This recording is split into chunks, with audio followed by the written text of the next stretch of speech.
Trump has said that he wants to have Greenland. He wants it, he wants it, he wants it.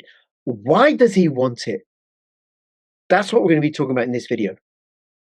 Hey, Matt, thank you so much for making yourself available. Hey, Rich, it's my pleasure. Always happy to talk to you about the world. Yes. And you are an author and historian par excellence, certainly by my reckoning. And what you're really, really great at is taking something topical and current and going into the history, the deep, detailed history, which is often hidden and obscured because it doesn't serve those that want to lord it over us. So we just recorded a video about the World Economic Forum because Trump's going to be speaking at the World Economic Forum in Davos. And like, well, who set up the World Economic Forum? What's that about? And we're going to be talking about Greenland and why is Greenland so important? What has it got to do with Canada and Trump's vision, or perhaps somebody else's vision for North America? Now, people can find you on CanadianPatriots.org. I'll also link to your X and your Telegram group and your Patreon group, where people can find a lot of your work if they want to dig deeper into these and many more topics. So thank you. Thank you, good sir. So, and by the way, we should full disclosure. You are Canadian in Canada. I am absolutely Canadian in Canada, yes. Yeah, and full disclosure, when I was at university, I hitchhiked from Edmonton to Vancouver. It was a fabulous trip. Fabulous trip. Okay. The Rockies they're beautiful. They're beautiful. I didn't like Jasper so much because I like warm weather. We went to the Okanagan, me and my mate, and just loved the Okanagan. That's where I want to be. Okay. Yeah. Now, Trump says he wants to buy Canada, or he's going to have Canada. He's going to invade Canada. Trump says a lot of things. He bloviates. His bark is really, really loud, and it scares loads of people, and then he does a little bite because they're so terrified of his bark. Why does he want Canada? Is it rare earth? Is it the trade routes? Is it to destroy the European Union? Is it because he's just a megalomaniac and he's into real estate and he wants to put Trump Tower? Is it because he wants to nuke Greenland? Nuke, N-U-K-K, is the capital of Greenland. So I just wanted to get that pun in. So, well, I don't think that it's reasonable to use the language of like a mechanistic sense of causation in the type of dynamic world that we're living in, because several or more things can be true at the same time. Mm-hmm. And there's a lot of factors that we also are not fully privy to as well, which I think that in preface to our conversation, I'll just say that a lot of the analysts who are very quick to bring in very absolute commentary about this topic are jumping the gun quite a bit. They're acting like they know more than they really do, whether that means the people who think that this is pure evidence of Trump's imperial belligerent evil and have a very one-dimensional view of what this is all about, this expansion of U.S. influence into the Americas more broadly, as well as Greenland, which our conversation is going to vector around, or whether this is a totally heroic, patriotic MAGA movement, which really does want to simply, liberate itself from the British Empire and the British imperial controls of the deep state structures that do emanate in a big way through Ottawa, through Canada, as an important strategic branch of the British Empire in the Americas. I think that I'm reticent to jump the gun on putting forth an absolute conclusion on this matter. So I think what we can do today is talk about a few reasonable possibilities and leave the audience, with their own, with enough information so that they could chew on and come to their own conclusions. But we still need to see more information. We have to see how this is approached in the weeks and months going forward. I just saw your finger going up there, so I'm sure. Okay. Yeah. Now, Matt, you make a really, really important point, and I have referenced it in a couple of my videos. And I think it's something that we're not taught in British schools. Public schools, state schools. It's my understanding is I read this many years ago. It's illegal to teach it in public schools in the United States. So they teach it in private schools in Britain and the United States, and it's the art of dialectic, the art of taking an issue and holding it at arm's length. In this instance, the acquisition of Greenland, and then looking at it from different angles. Mm-hmm. And then considering and arriving at a conclusion. And I agree with you all too often, including myself. I am like, oh no, it's this in certain issues. Oh no, it's this. in certain other issues, right? But the reality is, I don't know, and you don't know. But we can only begin to speculate, and then look for clues that suggest it's this, and then look for clues that suggest it's this, and look for clues that suggest it's something else, and look for clues that suggest it's something else. And I think through that process, we can arrive at something Yeah. hopefully accurate. Yeah, we're like triangulating on Yeah, the thing, on this critter, right? yeah. So yeah, that's what we'll try to do today. And as far as your question, which I think the Greenland Canadian question have a lot of parallels, I think we can almost address it in one breath, almost like they're two sides of something similar. Mhm. Number one, there is obviously a desire to acquire as much control and influence over the physical geography and especially the physical resources, which are abundant, especially going into a world which appears to be increasingly liberated from the structures of the Club of Rome and the zero-sum thinking Malthusian game that's been trying to promote this idea that we have to adapt to scarcity. So that is increasingly losing its hold, thank God. And so in the new world that is emerging, which is very underdefined, right? There's a lot of people who agree it's going to have the character of multipolarity, of regional blocks, spheres of influence. That's generally recognized, but that doesn't mean the same thing to everybody. Not everybody who says that they like or believe that multipolarity is the future agree that it means the same thing. In some cases, the definitions of multipolarity are diametrically opposed to each other. So I just throw that out there as a a word of caution, because you could have an Orwellian. George Orwell is also talking about in his 1984 a multipolar world of East Asia, Eurasia, Oceania that would be under the control of a basically dystopic fascist grid of controllers that would be induced to fight over scarcity in his weird configuration of what the world order might be. The Club of Rome also did something similar, which I'm going to show an image in today's conversation of something that they put forth in their second annual report in 1974. Featuring a very bad multipolarity. I think a healthy multipolarity would be the sort of thing that we had seen coming out of Abraham Lincoln's efforts to create a world of sovereign, cooperating nation states working for the benefit of their people and liberty, coming out of the Civil War and the allies of Lincoln who were fighting to have an alliance of nations with Russia, China, Japan, Europe, that would be liberated from the systems of the old guard, the old imperial class, or what FDR had tried to do by expanding the New Deal as the driving force of a world of cooperating civilizations after World War II. That was another a good, healthy idea of multipolarity.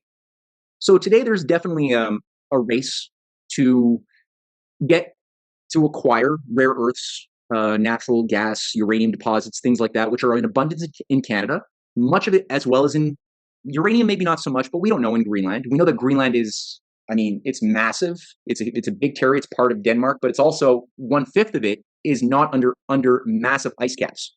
So only 1/5 of Greenland as a whole has territory that we have mapped out, that geographers have gotten a sense of, like, well, what kind of minerals are under the soil, which is pretty abundant. There is a lot of rare earths, but you can only imagine under the deep, the heightened ice coverage across Greenland, how much more unexplored mineral and other resources are available to be acquired. So on the one hand, you clearly have that. The other hand, and this goes for Canada too, a lot of the development of these resources has been handicapped through decades of Club of Rome policy that has been protecting the environment in front of developing humanity. So whole swaths of regions have been put under ecosystem management, ecosystem protection regions that have been not permitted to be developed. If there's a mine or an iron ore or something like that, they can't develop that because there are these massive, protected lands that either Environment Canada has set up or the Denmark government has imposed onto Greenland. On the other hand, you have populations that are similar. Greenland is underpopulated, very low level population density. Same thing for Canada, something like 3 people per square kilometer, which is very low. The sort of thing that imperialists adore because it's easier to manage. And a population that's been highly of natives, First Nations people that have certain common qualities. The Inuit and the First Nations people of Greenland have a lot of the same problems of the Canadian First Nations, in the sense that they've both been messed with by imperialists who wish to use them on a geopolitical chessboard. In the case of the Greenland natives, we've had provable cases of abusive sterilization in the 1970s promoted by the EU that have sterilized women. They did the same thing for Canadian Inuit and First Nations peoples throughout the 60s and 70s. It has a eugenics policy to keep their populations underdeveloped. They've had forced migration programs throughout the Cold War where they were forced to be extracted and moved to areas that would be geopolitically expedient. The same way in Quebec and Canada, we had the human flagpole program in the 1950s and 60s that First Nations peoples away from their homes in the south of Canada, in Montreal, where they'd been living for generations, and put them up into the high Arctic north as human flagpoles to be used to claim lands that otherwise the Americans or the Russians might want to claim as their own for economic development purposes. So the British Empire has been meddling with the peoples living there for a long time, and so rightfully so, many of the First Nations people of Greenland and Canada feel very abused, very cut off from the right to participate in their own destiny. Even now, there's a big fight between the Greenland Parliament, which is sort of an autonomous province of Denmark, which has a fight with Denmark, where the leaders of all parties within the Greenland Parliament have all said, no, they want to be allowed to go and have conversations with Trump and his team about what's going to happen with Greenland's future. Because Trump is saying, hey, let's actually help you develop all these resources. Let's give you the rights to have a better economic destiny, to have real jobs, which currently you don't have under a welfare state, which is how they've been kept underdeveloped, the same way as the Canadian natives have been kept underdeveloped and abused under reservation programs where they receive money, but no opportunities to participate in society, except if you want to sell contraband or alcohol or cigarettes or have a casino, that's okay. So, but nothing else, right? So there is, I think, a big fight. You definitely have the strategic resource control, because there is an idea of industrializing again. Unfortunately, there does seem to be, in the language being used by Trump, something dangerous, which is to try to justify this expansion of the United States into Canada and Greenland in order to oppose China and Russia, but especially China, which I think has become a bit of an organizing principle for U.S. foreign policy now, is we have to do everything to oppose China, which has opened up the Polar Silk Road. And that began in 2019 as the Polar Silk Road, which Russia also integrated into their Arctic development policy, is opening up there is a receding ice caps in the Arctic. Doesn't mean that there's global warming, because the overall ice index is the same. It's just that in the Antarctic on the south, the ice is growing in proportion to how it's receding in the north. So the overall ice distribution is about the same over the past 30 years. It's just that it's changing. It has a lot to do with the sun. It has a lot to do with the galaxy. Nothing to do with human CO2 production. But all that to say, there will be, according to Russian policy with the Chinese, a 5-fold increase in shipping traffic, which cuts off 10 days of transit. If you move ships from China to Europe through Russia's north, in 10 days are cut from the current pathway that goes through the Straits of Malacca all the way down the Cape of Good Hope around Africa, or let's say down across the Suez through the Red Sea, which is becoming more uncertain and destabilized through other geopolitical reasons that I think your viewers are aware of. So this would be a very, very good thing for humanity to open up these corridors. Also, Russia has made it a high priority to develop more cities in their far north, far east and north. China too. Nuclear power as well is a big one. So in my mind, that would be the spirit of Anchorage. If the U.S. were to approach Russia and China with the spirit of Anchorage, of saying, okay, let's cooperate instead of this other thing. However, what we're seeing with the discourse is that, if the U.S. is able to acquire through whatever military or monetary purchasing of Greenland, if it can do that, or also, let's say, get more influence over Canada, maybe even acquire Canada through something, that military installations will expand drastically. Not just the current Space Force base, the form of Thule Air Base in Greenland's high northwest, but also a broader missile shield that would be part of what's called the Golden Dome. And the Golden Dome is something that was announced when Trump came in for a second term, first called the Iron Dome in honor of the Israeli Defense Dome, and then rebranded because it sounded pretty bad. And that's something that, would only have one purpose, unfortunately, which would be to prepare for an eventual major kinetic war with Russia and also with China as part of the broader military encirclement of both of those countries, which has been underway now for over 20 years. And which Mark Carney has even spoken favorably about. Mark Carney has been on record now saying that he's in favor of the Golden Dome program, which would involve, again, a very deep, strange integration of the military industrial Silicon Valley transhumanist crowd that runs Oracle AI and the Stargate program with conventional military systems in this new program of consolidating control over the Americas. So there's that bad side of it that I'm weary about. Now, my curiosity is England, is the British Empire going to be, if the US makes a move on, well, it'll happen with Greenland first, but if they do make the move in an accelerated fashion over Canada, will Carney be the type of resistance that all of the Canadian agents of the British Empire have historically been in similar circumstances when this kind of thing has happened? Or will they allow it? That will be a big litmus test for me over what I'm siding with, what hypothesis I'm going with. Because if I find that the British Empire allows for this to happen without much resistance, it means that unfortunately something rotten is at play. That looks, if there is a fight with Carney, and I think it's likely that we will see a fight. I mentioned that there's been a historic pedigree of Canadian agents of the British Empire installed in the prime ministership, as Carney is, that have historically served as a wedge preventing U.S.-Russian friendship from emerging. And this is a case where I wrote a whole series of Canadian history books called the Untold History of Canada book series, volumes 1 through 4, reconstructing a lot of this history. But this is one thing that I suspect Carney is assigned to do, is that just like John A. Macdonald, who was our prime minister between 1870 and 1885, John A. Macdonald was confronted as a devoted, I guess you could say, cult follower of the British Empire. He was confronted with the fact that the Russians and the Americans were going to build a rail line connecting Lincoln's Transcontinental Railway that was just completed in 1869. It was begun during the Civil War, and it was going to extend up through British Columbia, which was going to annex itself into the United States in 1870. There was a big annexation movement to get British Columbia as a colony to join the USA, and with that to extend the rail lines into the newly purchased Alaska, which the Russians had just sold to the United States in March of 1867. And that would then extend onward through the Bering Strait into Russia, which was already planning their own American-style rail grid that came to be known as the Trans-Siberian Railway, which also had a branch that would go through Manchuria into China and into Asia more broadly. That was unfortunately destroyed during a certain uprising in the 1890s. But that had to be stopped. So how it was stopped is an important part of our history. That would. Why did it have to be stopped? Well, because the British Empire was a maritime empire, and their entire ability to control the world was dependent upon their capacity to keep their target victim countries, their rivals, from developing inland.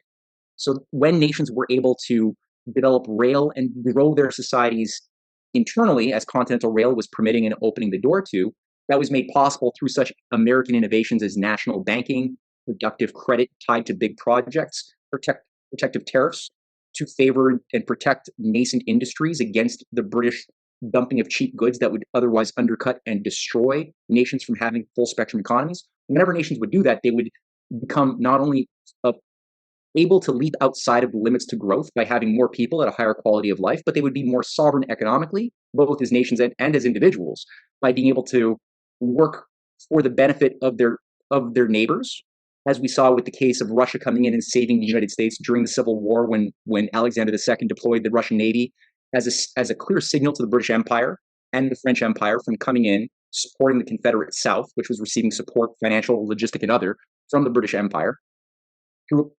And that intervention by Russia saved the United States and bought the U.S. the space it needed in order to keep the Union together.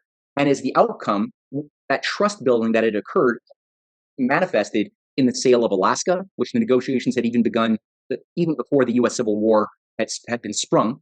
Already in the 1850s, there was already negotiations, back channels happening to sell Alaska. But then finally, it was made possible. And the idea was to then provide for the emergence of a new type of world order founded upon progress and cooperating sovereign nation states fully working as they should for the benefit of each person who makes up the governments of those nation states. So that was the trajectory, and Canada had to be used by the British Empire. It is, after all, a monarchy run with a privy council, a highly centralized deep state structure that receives its commands from the city of London, not from Ottawa or not from the people. And that's what John A. Macdonald was assigned to deploy, was a policy keep Canada locked into the British Empire and to use it as a wedge to prevent that U.S.-Russian friendship from manifesting in economic progress as the Bering Strait program was threatening to do. So, I would see partially that Mark Carney, one possibility would be that he is deployed to do the same thing. There is, for example, Mark Carney has pushed a bill in Parliament, which has just passed. It's called Bill C5. It's the One Canada Act. It allows for the first time the centralization of economic planning into one authority, which until now Canada has been kept underdeveloped because of this British Empire scheme to never permit the provinces to enjoy free trade amongst themselves. And because of that, the nation has been kept crippled. Not like the US, which has had the innovation of getting the states to have one government, which has free trade amongst each other, but then a protective policy at its best of times against foreign manipulations, right? Foreign dumping. Canada did not get that until now. So now that's a new thing in play. Carney has also put forth, I think, a certain idea of taking an evil version of the American system through things like the Canadian Infrastructure Bank that he helped innovate, that was brought online in 2016. To use that as sort of a false doppelganger, a fake Hamiltonian bank to emit credit through the Bank of Canada and the treasuries for the purpose of building up a lot of the physical economic power of the nation. Now, in Carney's world, that's not supposed to benefit the people. That's supposed to poorly support the NATO military-industrial program of war, the eventual war to destroy Russia, which is what Europe is also. So Canada has also signed on to a military integration pact with the EU, something like $800 billion to integrate Canada's military with the EU. Australia has done something similar. They're pushing also the EU leaders right now of Germany, France, and England. Not England, sorry, of Britain. There's a third country, but I'm forgetting what. Netherlands. Mark Rutte, head of NATO, is from the Netherlands. France, UK, and Germany. Yeah, that's right. It's UK. Yeah, France is not. UK is not in the EU, but no, that's right. But they're part of NATO. So with Russia. They're pushing a NATO meeting right now to create a multinational NATO Arctic force as an offering to Trump to say, hey, don't take Greenland. Let's instead do what you want to do by creating a NATO-controlled Arctic military force, right? As sort of a counteroffer. I'm curious to see, is Trump going to accept that or not? I don't think he will, but if he does, again, that's a bad sign. Is Carney going to continue with? Currently, it seems like what's been played out for Carney as a role is to try to seduce China.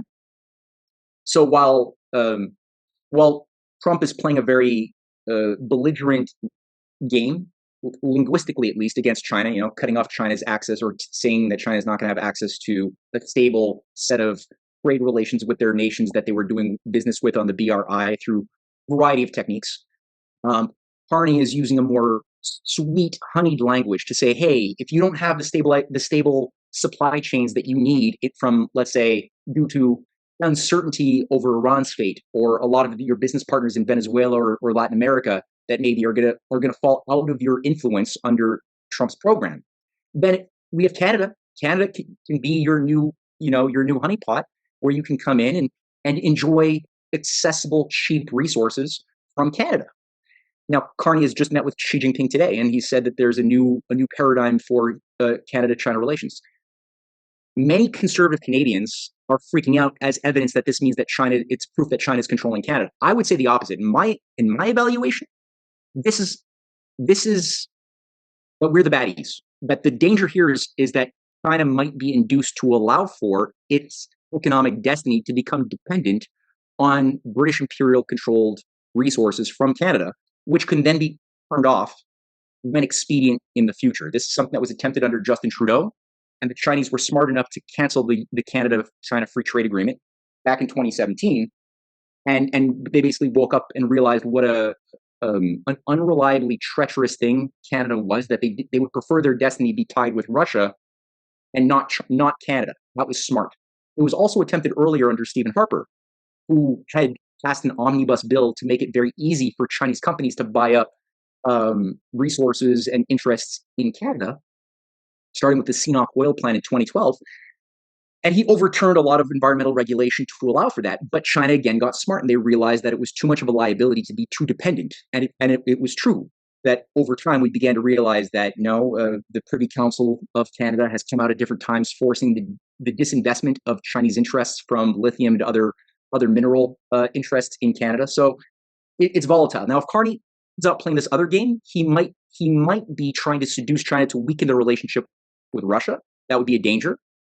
And otherwise, if Carney goes along with the plan of ultimately allowing for the integration, or Carney's controllers allow for the integration of the US and Canada, that might also mean that the technate idea of Elon Musk's grandfather, Joshua Haldeman, who was formerly the head of the Canadian Technocracy Inc. Program, is actually being put into play, which I again don't think would be a very good thing for the future of humanity. Okay, just a very quick point if you can make. For myself and also the American viewers, most of my viewers are American, is the Privy Council, because that connects to the Britain. It's an British imperial structure. So what is the Privy Council? What do they got to do with Canada? The Canadian Okay, so Privy Council. when Johnny MacDonald did his maneuver to keep Canada as a wedge between U.S.-Russian relations, the way it was done was that he established what was known as the Confederacy of the North. So Canada was confederated for the first time under what's known as the British North America Act. Within the British North America Act, this is 1867, the same year that Russia is selling Alaska to the U.S. There's a big race over this real estate, right? Over whose interest is it going to play into. They integrate the British colonies into a new confederation. So as I often say it, the British had two anti-republican confederacy projects at play at the same time against Lincoln's America. One of them failed. The other one succeeded. The Southern Confederacy plan failed. The Northern Confederacy plan succeeded. And so what he did is he basically enshrined the nation around a new type of strange constitution that centered the purpose of the nation around the protection of the promotion of the British Empire, which literally is what it says in our BNA Act, our constitution. And it enshrined the Privy Council as the governing mechanism, with the lieutenant governors as being the agencies responsible for managing most of the big decisions for Canada per se. So in Canada, it's not, for example, the prime minister who is the legal head of state. It's the governor general, which is the appointee who is assigned to represent the interests of the sitting monarch of England, who actually is the official head of state. The Privy Council is a body which involves people who have played a service role to the British Empire, some of whom are in the private and some in the public sector, who are brought in. They're to a certain committee, a certain body. And in Canada's case, it's been there since the very beginning of our nation, in its current incarnation at least. And it's tied to a broader administrative body called the Privy Council Office that is a huge branch of the civil service, which manages the deputy ministers that are unelected, that are assigned to manage the elected deputy ministers of both the government and shadow government of the government, per se, in Ottawa. This is, I think, where you get a little bit more of the control mechanism, is through this deeper thing that most Canadian even political science professors that I've spoken to are not fully aware of, the type of practical active power this thing has enjoyed and continues to enjoy throughout our history. You also have, for example, the lieutenant governors in each province. It's not the premier of the province, which is the legal head of the province. It's the lieutenant governors, appointees, who are the legal heads of each province, who have to give royal assent to any law. If it is going to become law, it has to receive royal assent from either the governor general on the federal level or the lieutenant governors on the provincial level. So that's not much of a sovereign country. No, that's not a sovereign country at all. It reminds me of the European Union. And who do the governor generals, who are they accountable to? The monarch, or Parliament, or the City of London, or I don't know, some other obscure entity? Legally to the institution of the crown, which it's more than the individual sitting in the position of the crown at any given moment. The crown as an institution is a much larger part of the power structures of England per se, of the British Commonwealth per se. It's a bigger emanation, right? And so there's certain the crown is not the same as the City of London Corporation. No. Okay. No, the crown more deals with, like the biggest landowner in the world by a large margin is the British Crown, through its For example, this is what owns the crown corporations of Australia, New Zealand, or Canada. 89% of Canada's land is crown corporation, it's crown territory. Only 11% of Canada's land is legally owned privately. So 89%, that's a huge land that's legally owned by the crown. The crown also owns is Now, the crown, the monarch, or this sort of monarch-derived entity, the crown corporation? it receives its legitimacy from the institution of the person of the crown per se. It's called the fount of all honors. So the legal term within this strange Byzantine, weird, irrational system of the British Empire is you have the fount of all honors through which emanates the authority of all. Why should anybody respect an agency of the crown? It's because of the honor system that flows through the crown that gives the right for the police, for the judiciary, for anything to have the authority to be obeyed by the subjects.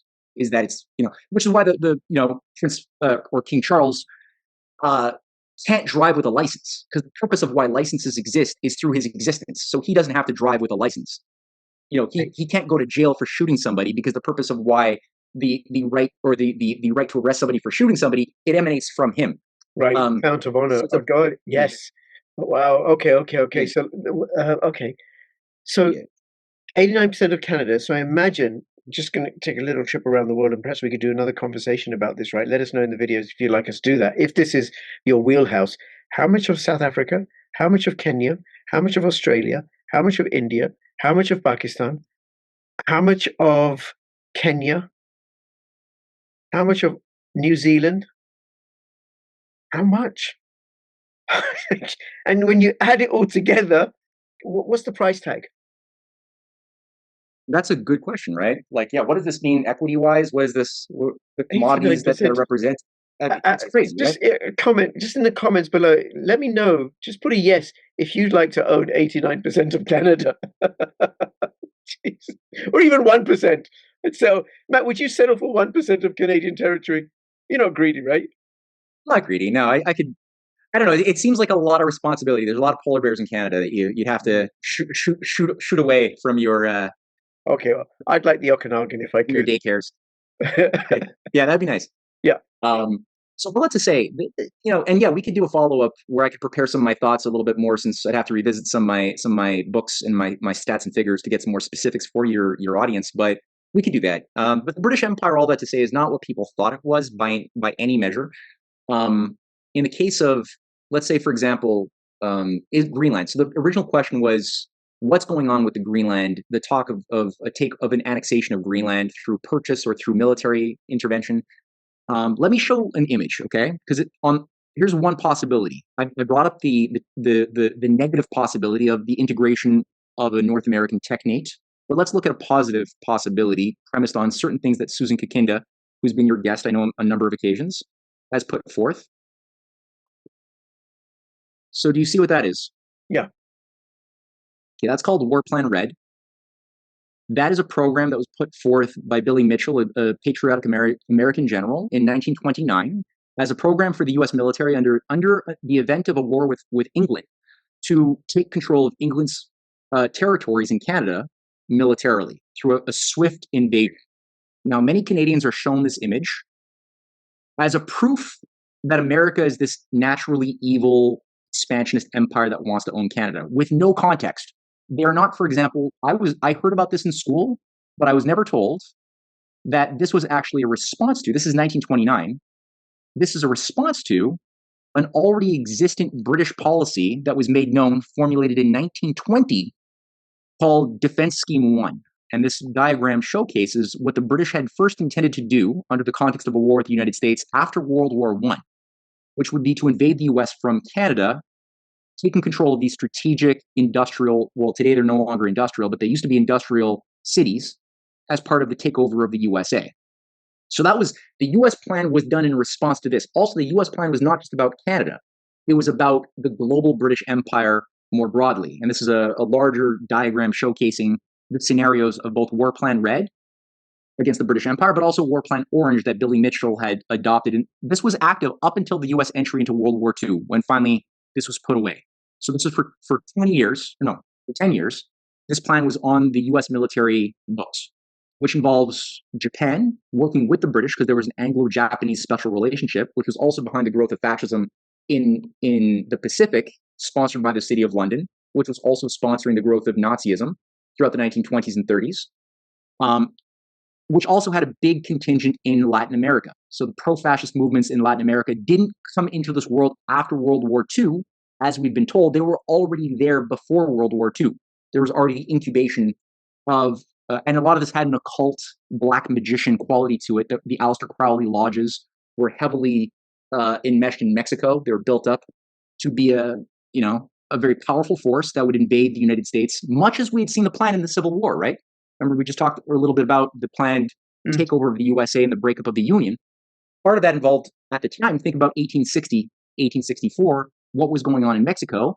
Well, you had the overthrow of Juarez, patriotic lover of the people, as the president of Mexico, and in his stead, you had this French puppet tied to the family of Napoleon Bonaparte, Maximilian, who has made himself the Emperor of Mexico, who had stationed French troops during the American Civil War in Mexico, ready to invade and support the Confederate South. The French Freemasonic lodges had a lot of activity within Louisiana, within New Orleans, supporting the Confederate hubs. But also at the same time, you had the British stationing their troops, 10,000 strong in Canada, waiting to attack from the South. That was 1863 to 64. And that was only stopped because of Russia's support for the USA and the revival of the American system. So that this was not unprecedented. What we're looking at here is the 1930s, which would have involved, again, Japanese invasions coming into the Pacific, Mexico, fascist operations coming in from the south, and British military interventions coming down from the north. So this was War Plan Red was part of that response. Now, part of what we saw published in Life magazine in 1942 were graphs. I got these images from that Life magazine that featured different scenarios that the Nazis had gotten from the British for their planned invasion of the United States with the Japanese during World War II. So they didn't come up with this on their own. They got it from the already existent British Defense Scheme #1 program. And that's just one of the images that you could see involving the Japanese first taking Pearl Harbor, which this was even put on way before Pearl Harbor. This was already being baked in there and planned by the British in order to then take the United States and then ultimately the Panama Canal. We had another plan, another aspect of the plan of the Nazi invasion coming in through Natal, through South America, through Argentina, and upwards into the USA via Mexico and New Orleans being the hub. And then another image that was published was Plan 6 involving the Nazi takeover of the United States via Greenland as their base. So after consolidating control of the continent of Europe, they would then go on with the support of the British Empire. At the time, there was still a big part of the British ruling class that wanted to restore a pro-Nazi alliance, as King Edward VIII was a big promoter, right? The one who was forced to abdicate. He was still, even though he was in exile in Portugal and then in South America, he was still promoting the idea of becoming the Nazi king with a restored pro-Nazi policy. That was a big dynamic back then that involved clearly Greenland being used as a hub to then take over Canada or move through Canada into the United States. And that's a big thing there. So it's entirely possible that this program is still in play, perhaps. Here's the assumption. If Trump truly is fighting to revive the FDR Lincoln spirit against the British Empire's influence over the Americas, this plan may be at play, as Susan Kakinda, I know, has done a video saying something about. I'm just going to scroll down here quickly. For those, just to make it visceral, the flip side would be that this image here, which features in red, something called the Technate of America. Again, many of your viewers have probably seen this. This is another scenario. That the Technate of America was a fascist program by the Technocracy Incorporated program. It was a party that had millions of members, 500,000 in California alone, that had grown in influence coming out of the Great Depression. The head of Technocracy Incorporated, which called for overthrowing capitalism, overthrowing the elected class, and restoring a system of experts managing the levers of production under a new jurisdiction that would involve Greenland and a centralized control grid all the way down to Venezuela, Nicaragua, a big chunk of Colombia, Panama. Mexico would fall under this, clearly Canada. And they wrote down very clearly their program of how this would work. They even introduced a form of universal basic income to control the scarcity under this system of human-machine management. This was basically a proto-cybernetics program. And the person who was in charge of the Canadian branch of this, unfortunately, was Joshua Haldeman, who many viewers probably are aware is Elon Musk's grandfather. And Joshua Haldeman, he was somebody who was arrested in World War II because he was basically on the wrong side of World War II. He was clearly pushing a fascist program. That's what happens when you're in war, you get arrested for pushing fascism. He was also promoting the idea of um, giving up names, so everybody would get a series of numbers and X's as their new replacement names, who were going to be part of Technocracy Inc. And the fact that Elon Musk even chose that naming protocol for one of his children is circumspect to me. And the idea of using Elon Musk has been on record saying we need a new technocracy for Mars. So he does seem to be influenced by some of these ideas that shaped so much of the transhumanist crowd of Silicon Valley, which was won over to this cause in the 1930s and 40s and onward. So I don't know if this necessarily disappeared or went away. My concern is that it's still being gamed out, and this may perhaps be what is the last thing I would say is Elon Musk's grandfather, before he ran Technocracy Incorporated, and we could do a whole show on this, was the head of the Fabian Society of Canada. And we did a video about the Fabians. He did.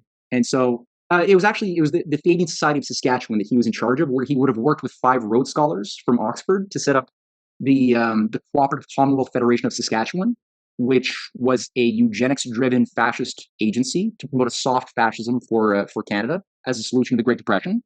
And then when that didn't work, he basically joined and became the head of Technocracy Incorporated. He was working along the way with many occultists who were tied to Aleister Crowley. That's another thing, including, for example, when this didn't work and he got out of jail, or I think he was arrested. He didn't go to jail, but he was arrested. But his next move, when this wasn't viable for taking power, is he became the head of the Social Credit Party of Canada for a number of years, where this party was actually directly tied to Aleister Crowley and the Theosophists through a figure named A.R. Orage, who coined the name social credit on behalf of Major C.H. Douglas, a British general, British military intelligence figure who created social credit and brought it in as the governing mechanism of Alberta, British Columbia in the 1920s and 30s, where they brought in eugenics and started sterilizing a lot of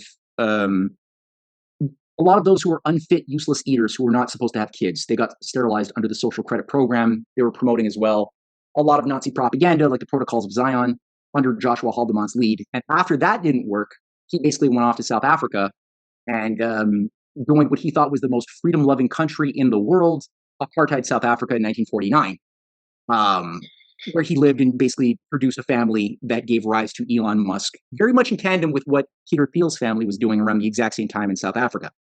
So this is something that I think is also just a factor to hold in mind before we celebrate this as a totally good thing.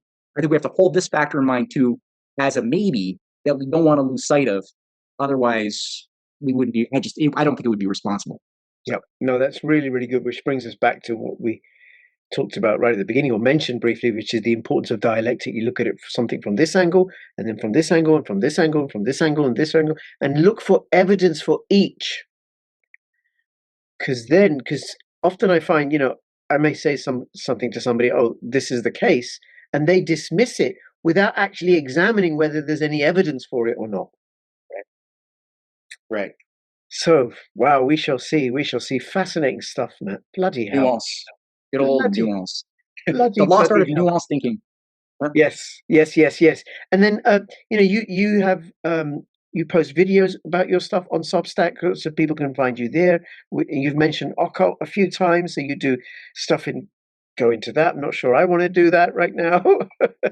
Who knows, right? Who knows? You may influence me.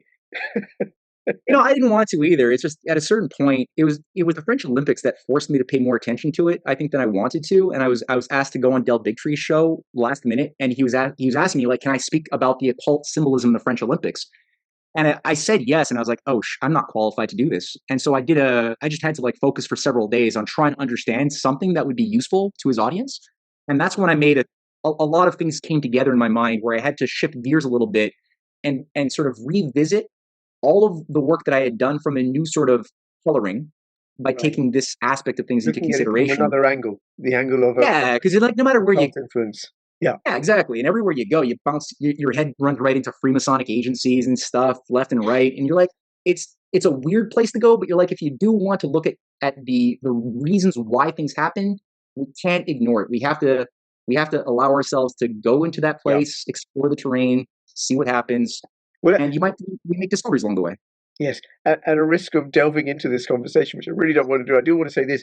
I assume that it shapes culture, and then culture shapes thinking, and that Yes. shapes the actions that we take, which is why it would be important. Okay, um, and just to conclude this, tell me, say how the City of London runs Canada without saying that the City of London runs Canada. Before Mark Carney was Prime Minister, what was his job? I believe he had a very long and illustrious campaigning political career. Is that right? Oh yeah, yeah. He was absolutely doing the rounds, soapbox speeches on street corners, and working his way up. Working up through the union movement, Oh yeah, man of the people all the way. It's all the quite way, something. all the way. Nothing to do with the city of London at all. No. Nothing to do at No. all. Well, he was the governor of the Bank of England. So the governor of the Bank of England becomes the Prime Minister of Canada That's because of his crazy. campaigning skills and his political acumen, no doubt. No one would let that happen. That's Yeah. absurd. Yes. You're sounding like a conspiracy theorist. Conspiracy profit, Matt. Conspiracy profit. Okay, Matt, thank you so much. It's been great talking to you. Always an education. Check out his X. Check out his Patreon. Check out the videos that he does on, no, not his Patreon, Substack, the work you do on Substack, and get educated. Please share this video far and wide. Look forward to speaking to you soon. And Matt will be back on again at some point. All the best. Bye bye.